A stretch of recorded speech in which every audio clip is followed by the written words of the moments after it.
Albert Pike was a 33rd degree Freemason of the Black Lodge.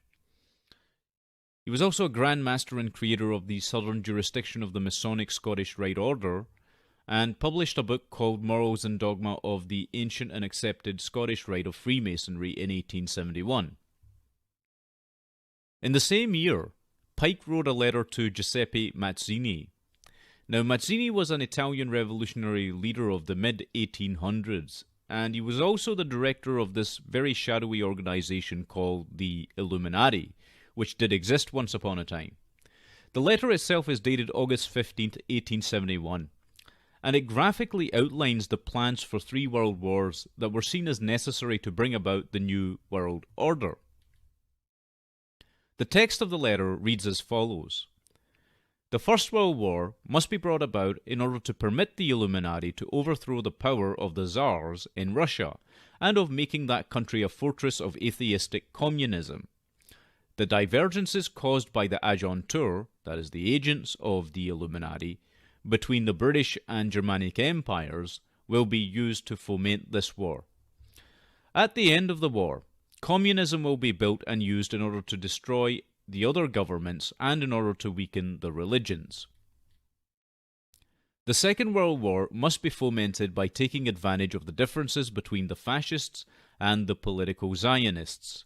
This war must be brought about so that Nazism is destroyed and that the political Zionism be strong enough to institute a sovereign state of Israel in Palestine.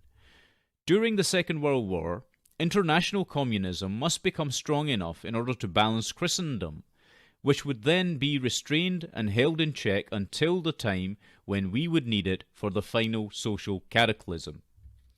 The Third World War must be fomented by taking advantage of the differences caused by the agenteurs of the Illuminati between the political Zionists and the leaders of the Islamic world.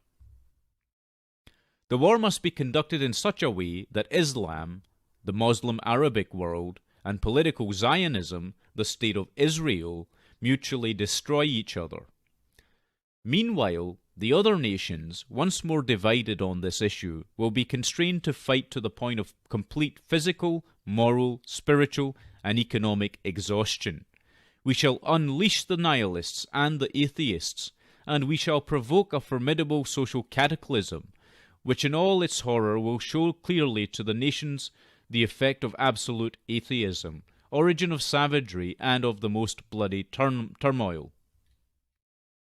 Then everywhere, the citizens obliged to defend themselves against the world minority of revolutionaries will exterminate those destroyers of civilization, and the multitude, disillusioned with Christianity, whose deistic spirits will from that moment be without compass or direction, anxious for an ideal, but without knowing where to render its adoration, will receive the true light through the universal manifestation of the pure doctrine of Lucifer, brought finally out in the public view.